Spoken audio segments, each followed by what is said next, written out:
ጤና ይስጥልን ክቡራትና ክቡራን ተመልካቾቻችን እንደምንውላችኋል። 6 ሰዓት ሆኖ ከኢትዮጵያ ቴሌቪዥን በቀጥታ ስርጭት ወደ እናንተ የሚደርሰው ዜና ኢትዮጵያ ተጀምሯል። በቅድሚያም አርዕስተ ዜናዎች። ባለፉት 8 የለውጥ ዓመታት የኢትዮጵያ የውጭ ግንኙነት ፖሊሲ ከመንግስታዊ ግንኙነቶች ባለፈ ዜጎችን ማዕከል ያደረገ አዲስ ምዕራፍ ከፍቷል።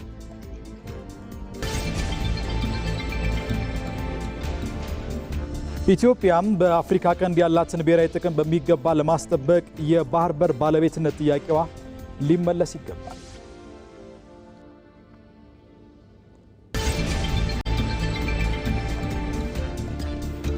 የፖለቲካ ፓርቲዎች የክርክር መድረክ የሀሳብ ፖለቲካን በማዳበር ለዲሞክራሲያዊ ስርዓት ግንባታ መሰረት የሚጥል ነው።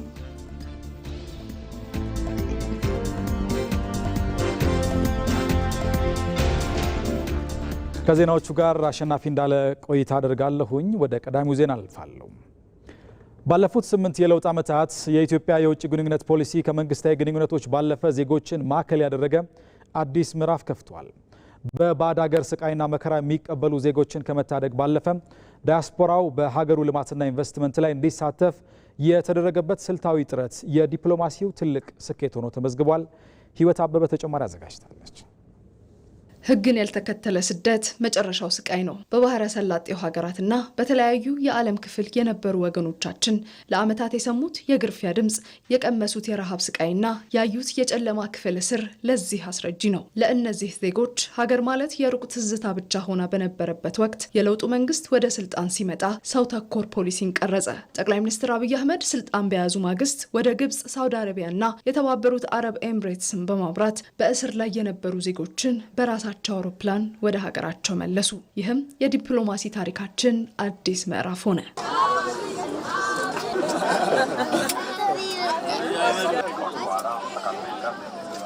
ይህ ጉዞ ባለፉት 8 ዓመታት ተጠናክሮ ቀጥሎም በርካታ ዜጎች ወደ ሀገራቸው ገብተዋል። መንግስት ዜጎቻችን ካሉበት አስቸጋሪ ሁኔታ ለመታደግ የተደራጀ እንቅስቃሴ ማድረጉን ይቀጥላል። 164 ዜጎቻችን በሊባኖስ ከነበሩበት አስቸጋሪ ሁኔታ በመታደግ ወደ ኢትዮጵያ እንዲመለሱ ተደርጓል። እዛ የነበረ ስቃይ ለመናገር በጣም ይከብዳል። እስር ቤት 7 ወር ነው። ከልጅ ጋር ነው። በተለይ ለእናቶች በጣም ስቃይ ነው። ሳልሞት እዚህ ስላደረሰኝ ደውል ፈጣሪን በጣም አመሰግናለሁ። ሀገራችን ሰርተን መለወጥ ነው የምንፈልገው። ዳግመኛ ስደት አንከጅልም። ልክ ኢትዮጵያን መሬት ሰራግታት ላይክ እንደገና የተወለድኩ ያክል ነው። ዜጋ ተኮር ዲፕሎማሲ ዜጎችን ወደ ሀገር በማስገባት ብቻ አላበቃም። ዋናው ፈተናና ስኬት የሚለካው ተመላሾች በሀገራቸው ተስፋ ቆርጠው ዳግም ወደ ስደት እንዳይመለሱ በማድረግ ላይ ነው። ይህ ዜጋ ተኮር ዲፕሎማሲም የኢትዮጵያን ገጽታ ከመቀየር ባለፈ ዜጎች ለሀገራቸው ያላቸውን ፍቅርና እምነትም አድሷል። ትልቅ ለውጥ የታየበት ዲፕሎማሲ ባለፉት 8 ዓመታት የዜጋ ተኮር ዲፕሎማሲ ነው።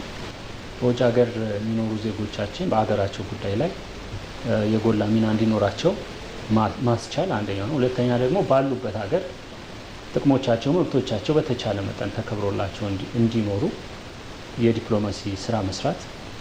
ያ ካልሆነ ደግሞ መመለስ የሚችሉት ደግሞ ሰብአዊ ክብራቸው ተከብሮ መመለስ እንዲችሉ ለማድረግ ስራዎች ተሰርተዋል። እንደ ማሳያ ማንሳት እንችላለን። በአረብ ሀገራት ያሉ ዜጎቻችን፣ በተለያዩ አፍሪካ ሀገራት ላይ ያሉ ዜጎች ያሉበት ሁኔታ አደገኛ፣ አስቸጋሪ ከሆነ ደግሞ እንዲመለሱ ማድረግ ስራ ተሰርቷል። በብዙ ሺህ ኢትዮጵያውያን በተከታታይ በተደረጉ ስራዎች እንዲመለሱ ተደርጓል። የዜጋ ተኮር ዲፕሎማሲ ሌላኛው ገጽታ ዲያስፖራው በሀገሩ ኢንቨስት እንዲያደርግና እውቀቱን እንዲያጋራ ምቹ ሁኔታን መፍጠሩ ነው። በተለይም ወደ ሀገር ቤት የሚል ጥሪዎችን በማድረግ ኢትዮጵያውያንና ትውልደ ኢትዮጵያውያን መጥተው ሀገራቸውን እንዲጎበኙና ማንነታቸውን እንዲያውቁ ከዛም አልፎ ሀገራቸውን እንዲያለሙ ተደርጓል። በተሻለ ሀገር የሚኖሩ የተሻለ ሀብት የፈጠሩ ኢትዮጵያውያን ደግሞ ወደ ሀገር ተመልሰው በኢትዮጵያ ኢኮኖሚ ላይ ትርጉም ያለው ሚና እንዲጫወቱ ለማድረግ እነሱን የማግኘት የማወያየትና መጥተው እዚህ ቢሰሩ አዋጭ ተጠቃሚ ሊሆኑ እንደሚችሉ የማግባባት ስራ ተሰርቶ አሁን በኢትዮጵያ የኢንቨስትመንት ኢንቫይሮንመንት ውስጥ ሚና እየተጫወቱ እንደሆነ ማየት ይቻላል። ትናንት በባዕድ ደጃፍ የታረዘው ማንነት ዛሬ በሀገሩ ተስፋ ለብሷል። የዜጋ ተኮር ዲፕሎማሲው ስኬት የኢትዮጵያዊነትን ክብር ከፍ ያደረገ የለውጥ ውጤት ነው። ኢትዮጵያ በለውጥ ጉዞዋ ዜጋን አስቀድማለች። ይህ ጉዞ ነገም ለሚሰደዱ ሳይሆን በሀገራቸው ሰርተው ለሚለወጡ ዜጎች ብሩህ ፋና ሆኖም ይቀጥላል። ኢትዮጵያም በአፍሪካ ቀንድ ያላትን ብሔራዊ ጥቅም በሚገባ ለማስጠበቅ የባህር በር ባለቤትነት ጥያቄዋ ሊመለስ ይገባል። የኢትዮጵያ የባህር በር ባለቤትነት ጉዳይ ከሁሉም በላይ የሀገር የህልውና ጉዳይ ነው። ተስፋዬ ጫኔ በዝርዝር ተመልክቶታል። ባለፉት 50 ዓመታት ጦርነትና ግጭት መልክና መገለጫው የሆነው የምስራቅ አፍሪካ ቀጠና አሁን ድረስ በዚሁ አዙሪት ውስጥ እያለፈ ይገኛል። በተለየው ክፍለ አህጉር የበርካታ ሀብቶች መገኛ መሆኑን ተከትሎ አያሌዎች አይናቸውን ደጋግመው ያማትሩበታል። ለዚህም ነው በ65ኛው ዓመት የኮማንዶ ክፍለ ጦር የምስረታ በዓል ላይ ጠቅላይ ሚኒስትር አብይ አህመድ የሚመጡ ቀጠናዊ ፈተናዎችን በተደራጀና በተባበረ ክንድ ጠንካራ ምላሽ መስጠት እንደሚገባ የተናገሩት። ከሶማሌ ጫፍ እስከ ምጽዋ ጫፍ በባህር የሚያጋጥሙ ሽብሮችን ወንድም ህዝቦችን ደግፈን ሽብርን ለማስቀረትና ልማት ብልጽግናን በቀጠናችን ለማረጋገጥ ለኢትዮጵያ ብቻ ሳይሆን ለቀጠናው በቂ የሆነ ኤሊት ፎርስ ቴክኖሎጂ የታጠቀ ቴክኖሎጂ የሚጠቀም በድሮን ሬኮኔሰንስ የሚያደርግ በካሚካዚ ምሽግ የሚያፈርስ በምሽግ ብቻ ሳይሆን በስትራቴጂክ ቦታዎች በሰላም ወረዳዎች ውጊያን የሚያጧጥፍና የሚያሳጥር ተቋም ኢትዮጵያ ስለገነባች ድፍን የምስራቅ አፍሪካ ሀገራት ድፍን የአፍሪካ ሀገራት እንኳን ደስ ያላችሁ እንኳን ደስ ያለንላችሁ ፈልጋለሁ። የምስራቅ አፍሪካ ቀጠና የበርካታ የውሃ አካላትና የተፈጥሮ ሀብት ክምችት ያለበት መሆኑን የሚናገሩት ቀጠናውን በቅርብ የሚከታተሉ ባለሙያዎች ለዚህም የምዕራቡ ንፍቀ ክበብ ያደጉ ሀገራት የስበት ማዕከል እንዲሆን አድርጎታል ይላሉ። የአፍሪካ ቀንድ የብዙ ሀያላን ሀገራት ትኩረት የሚስብ ቦታ ነው።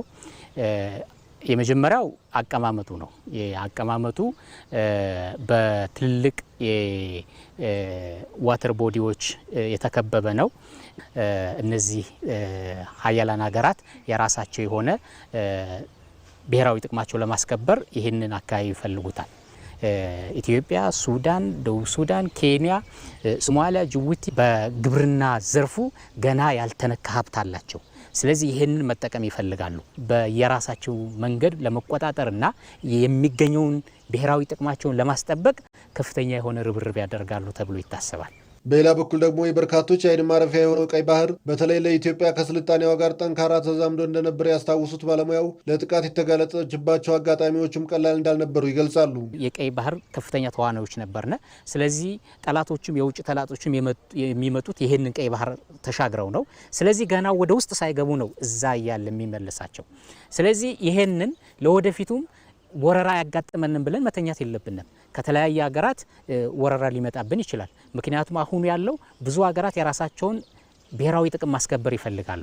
ስለዚህ ይሄ ብሔራዊ ጥቅም ለማስከበር ደግሞ በተለይ ደግሞ ይሄ የአፍሪካ ቀንድ ያሉ ሀገራት ያላቸው ግንኙነት አስተማማኝ አይደለም። ከግብጽ ብንጀምር ራሱ ከኢትዮጵያ ጋር ያላት ግንኙነት አስተማማኝ አይደለም። ግብጽም የራሷ ብሔራዊ ጥቅም ማስከበር ትፈልጋለች፣ ኢትዮጵያም የራሷ ብሔራዊ ጥቅም ማስከበር ትፈልጋለች። ኢትዮጵያ ባለፉት 3 አስርት ዓመታት በላይ ከቀይ ባህር እንድትገለል የተደረገችበት ክስተት ሀገሪቱ በዓለም ፖለቲካና ዲፕሎማሲ መድረክ የነበራት ተጽዕኖ ፈጣሪነት እንዲቀንስ አድርጎታል የባለሙያው ሀሳብ ነው።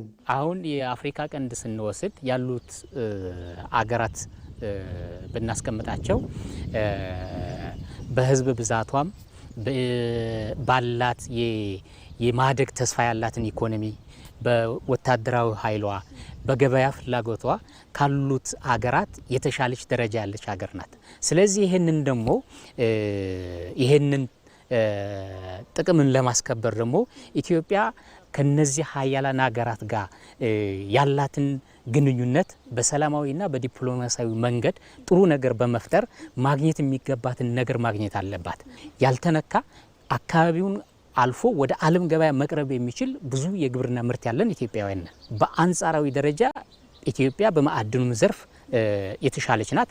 በገበያውም ዘርፍ ብዙ ማስተናገድ የሚችል ህዝብና ገበያ አላት። ስለዚህ ይሄንን ደግሞ እነዚህ ሀያላን ሀገራት ይፈልጉታል። ኢትዮጵያም ከዚህ ተነስታ ጥቅሟን ማስከበር ትችላለች። ትልቁ ደግሞ አራተኛው ዋና የስበት ማዕከል እያደረጋት ያለው በቅርቡ የህዳሴ ግድብ ተገድቦ ለዚህ ቀጠና የሚሆን ኃይል ማቅረብ ትችላለች። ስለዚህ ይሄንን የስበት ማዕከልን ተጠቅማ ኢትዮጵያ በዚህ ሪጅን ላይ ከፍተኛ የሆነ ሚናውን መጫወት ትችላለች። ኢትዮጵያ ባለፉት 3 አስርት ዓመታት በላይ ከቀይ ባህር እንድትገለል የተደረገችበት ክስተት ሀገሪቱ በዓለም ፖለቲካና ዲፕሎማሲ መድረክ የነበራት ተጽዕኖ ፈጣሪነት እንዲቀንስ አድርጎታል የባለሙያው ሀሳብ ነው። ኢትዮጵያ ላለፉት 30 ምናምን ዓመታት ከባህር በር ውጭ ሆና ቆይታለች።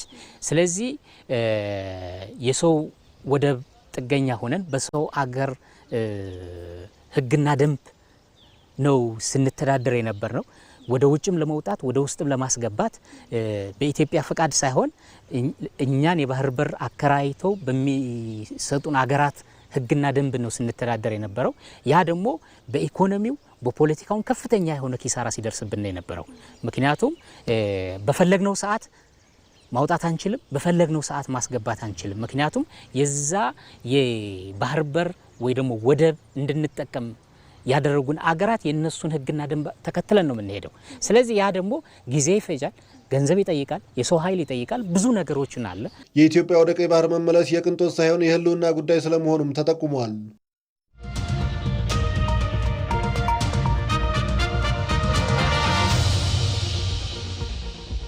ተመልካቾች አሁን ደግሞ የ7ኛው ጠቅላላ ምርጫን የተመለከቱ ዘገባዎቻችን ወደ እናንተ ማድረሳችን እንጀምራለን።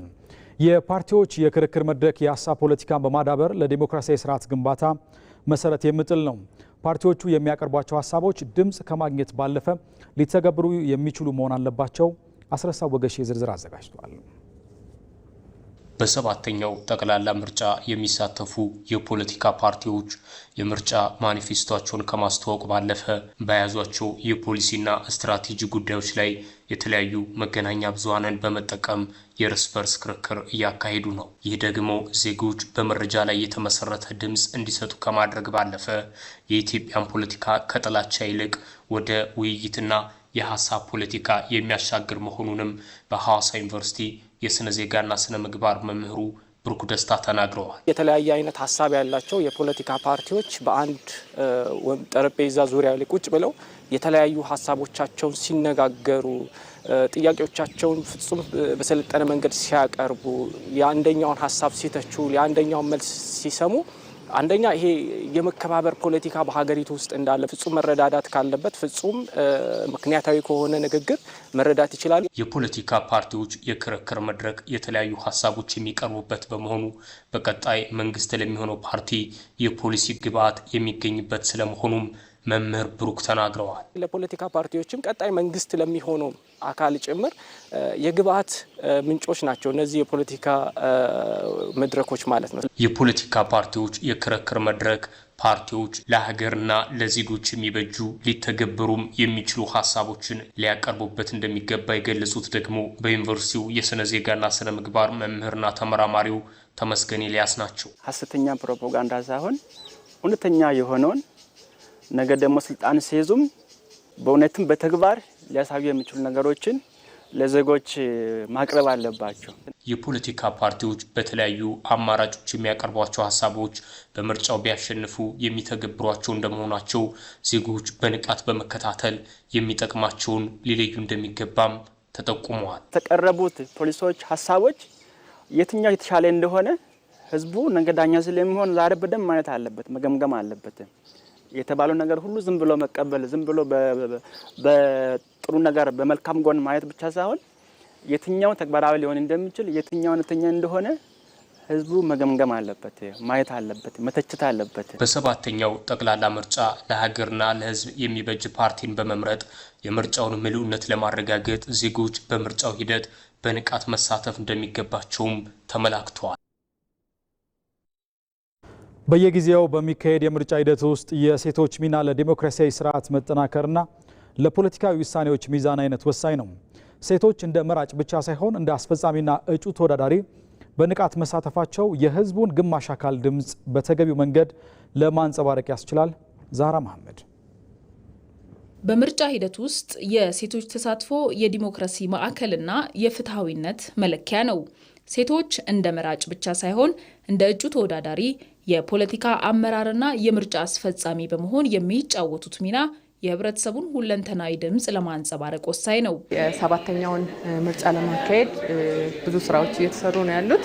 እዚህ ውስጥ በተለይም የህብረተሰባችን ግማሽና ከዛ በላይ የሆኑ ሴቶች ምርጫውን ስኬታማ ከማድረግ አንጻርም ይሁን በህገ መንግስታችን የተሰጠው መብት ተጠቅመው የመመረጥ መብታቸውን እንዲያስከብሩ ለማድረግ እንደ ኦሮሚያ ሴቶችና ህጻናት ቢሮ ግንዛቤ ፈጠራ ላይ በስፋት ስንሰራ ነበረ። ዱበርቶተ ብዬ ከነ ከሰተ ፍለኔ ጋፈላል ኡርማን ነሳኔ ጉዳዳ ሴቶች ከቤት ማስተዳደር አንስቶ እስከ ሀገር ግንባታ ያላቸው ሚና ከፍተኛ ነው። በተለያዩ መስኮች እንደሚታየው ሴቶች በተሰማሩበት ሁሉ ውጤታማ ናቸው። ይህን አቅም በአግባቡ መጠቀምም ያስፈልጋል። የሴቶች በንቃት መሳተፍ የፖሊሲ ውሳኔዎች የቤተሰብንና የማህበረሰብን መሰረታዊ ፍላጎቶች ታሳቢ እንዲያደርጉ ከመርዳቱም በላይ ሰላማዊና አካታች የምርጫ ባህል እንዲዳብር ከፍተኛ አስተዋጽኦ ይኖረዋል። ከዚህም ባሻገር ለሴቶች ምቹ የፖለቲካ ምህዳር መፍጠርና ድምጻቸውን እንዲያሰሙ ማበረታታት ለሀገር ግንባታና ለዲሞክራሲያዊ ስርዓት መሰረት ነው። በዘንድሮ ምርጫ ቢያንስ በየደረጃው ያሉ ምክር ቤቶች ውስጥ 50% ሴቶች እንዲመጡ እየተሰራ ነው ያለው። ይሄንን ለማሳካት ሁሉም የምርጫ ፖለቲካ ፓርቲዎች ማለት ነው ፖለቲካ ፓርቲዎች ወንዶችና ሴቶችን እኩል እጩ አድርጎ ማቅረብ ይኖርባቸዋል። ይሄንን ሲደረግ እንዳሰብነው ወይ እንዳቀድነው 50% ሴቶችን በየደረጃው ምክር ቤት ውስጥ ማሳተፍ እንችላለን። ዱበርቲን ቆፋሽ ሴቶች በዲሞክራሲ ግንባታ ውስጥ ድርሻ አላቸው ስንል ብቻቸውን የሚያመጡት ውጤት የለም። በትምህርት ዓለምም ሆነ በስራ ሂደት አስፈላጊው የአቅም ግንባታ ድጋፍ ሊደረግላቸው ይገባል። መንግስትም ሆነ ተቋማት ምቹ ምህዳር መፍጠር አለባቸው። ብዙ ሴቶች እድል በማጣታቸው ለሀገር ከሚያበረክቱት አስተዋጽኦ ወደ ኋላ ሊቀሩ ይችላሉ። የሴቶች በዲሞክራሲ ግንባታ ውስጥ ያላቸው ሚና የአንድ ወገን የሰብአዊ መብት ጥያቄ ብቻ ሳይሆን የሀገርን ህልውናና የስርዓቱን ጤናማነት የሚያረጋግጥ የህልውና ጉዳይ ነው። በመሆኑም ሴቶች በነፃነት የሚሳተፉበትና ድምጻቸው የሚከበርበት ስርዓት ሲገነባ እውነተኛውን የዲሞክራሲ ቅርጽ ይይዛል። በሰባተኛው ጠቅላላ ምርጫ ተወዳዳሪ ፓርቲዎች የሴቶችን ተሳትፎና ተጠቃሚነት ማሳደግ የሚችል የፖሊሲ አማራጫቸውን በግልጽ ሊያሳውቁ ይገባል። የኮምቦልቻ ከተማ ሴቶች መብትና ጥቅሞቻቸውን ለማስከበር በምርጫው ንቁ ተሳትፎ ለማድረግ የምርጫ ካርድ እየወሰዱ ነው። ዘገባው ያሚኮ ነው። ራሄል ፍሬው እንደሚከተለው አዘጋጅተዋለች። ሴቶች በሰባተኛው የሀገራዊ ምርጫ ከፍተኛ ሚና አላቸው ለምርጫው ማለት ነው። በቤት ውስጥ ቀስቀሳ እንዲሁም በአካባቢያቸው በማህበረሰቡ የምርጫ ካርዳቸው እንዲወስዱና በግንቦት 24 በሚመረጠው የሰባተኛው ዙር የምርጫው እንዲሳተፉ ከፍተኛ ለውጥ እንደሚመጣና እነሱ ወስደውም እንዲመርጡ ሁላችንም የሴቶች ጥረት መኖር እንዳለበት አውቃለሁ። ምርጫ የራሷን ሴት ይሆነኛል የምትለውን ፓርቲ በቃ በሴቶች ላይ ሊሰራልኝ ይችላል የምትለውን ስለዚህ ምርጫ ለሴቶች በጣም ከፍተኛ ነገር ነው። ያንን የመምረጥ እድሏን የምታገኝበት መንገድ ነው ብዬ ነው የማምነው ማለት ነው። ምርጫ ላይ መሳተፍ ይኖርብናል። ሌላ ማህበረሰብን ደግሞ ግንዛቤ መፍጠር መቀስቀስ፣ ሴቶችን ደግሞ እንደዚህ አለ ተነሱ ምረጡ መብታችሁን አስከብሩ እያል ግንዛቤ መፍጠር አለብንና ተጠቃሚ እንሆናለን። ሴቶች ተጠቃሚነታቸውን የሚያረጋግጡበትና ህዝብ መንግስታቸውን የሚመርጡበት ሁኔታ ይፈጠራል ብዬ ያምናለሁ። የሚወክለንን መርጠን እኛ ሴቶች ተጠቃሚ የምንሆንበትና መሪ መሆን የምንችልበትን መንገድ እንዲመቻችልን የበኩላችንን የራሳችንን ግዴታ ተወጥተን መምረጥ እንዳለብንና ደግሞ ለሚመጣው ነገሮች ተጠቃሚ መሆን እንዳለብን። ሴት ትችላለች፣ መምራት ትችላለች፣ ማስተዳደር ትችላለች። የምርጫ ሂደቱ ላይ ሚናዋ ከፍተኛ መሆን መቻል አለበት። እሷ መምከር አለባት። ምርጫ ካርዱ ማውጣት አለባት። ይሆነኛል በካርድ ማውጣቱን ብቻ አይደለም፣ የምርጫው ዕለት ደግሞ ሄዳም ይሆነኛል የምትለውን የፓርቲ አካል መምረጥ መቻል። ሴት ሆና እቤት በምርጫ ሰዓት መዋል የለባትም።